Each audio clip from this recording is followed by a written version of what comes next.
Hi everyone, welcome back. So in previous video we have covered S3 demo, but I will just reiterate what we have learned so far.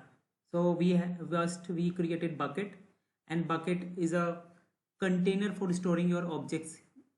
Each bucket has a unique name within AWS, so you cannot create one bucket which has already been created by someone else and is associated with a specific region. So a bucket is region specific. Let me start the pen. Okay. Of course, the bucket is used to organize your data. The second thing is, inside bucket we put objects, files, fundamental entities stored in S3. Of course, each object consists of data, a key, and which we have seen earlier, a key and metadata. Key is the unique identifier for an object within a bucket. We'll see while do the how do we access it, the objects, right? So we use keys for that, and it is essentially the path or the name of the file.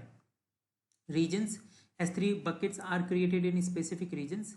So we created in one region, right? Choosing a region closer to your user or application can reduce latency and costs, of course. Okay, when naming Amazon S3 bucket, it is important to follow certain convention to ensure that your bucket names are valid, unique, and meaningful.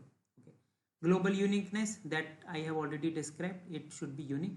Someone must have already used it, so you can't take that name. Length, bucket names must be between 3 to 63 characters long. So please make sure that.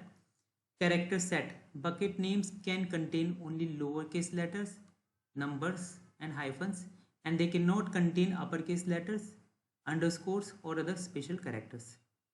Start and end characters, bucket names must start and end with lowercase letters or numbers. They cannot start or end with hyphen. Labels, bucket names should not be formatted as IP addresses. Avoid reserved names. Avoid using names that could be confused with reserved terms such as www, admin, S3, etc. Of course, that makes sense also, right? So meaningful names. Avoid sensitive information. Do not include sensitive or personal identifiable information in the bucket name, because once we'll start accessing those objects, your bucket name will also be visible in the URL. So that's it in this video. Thank you so much for watching.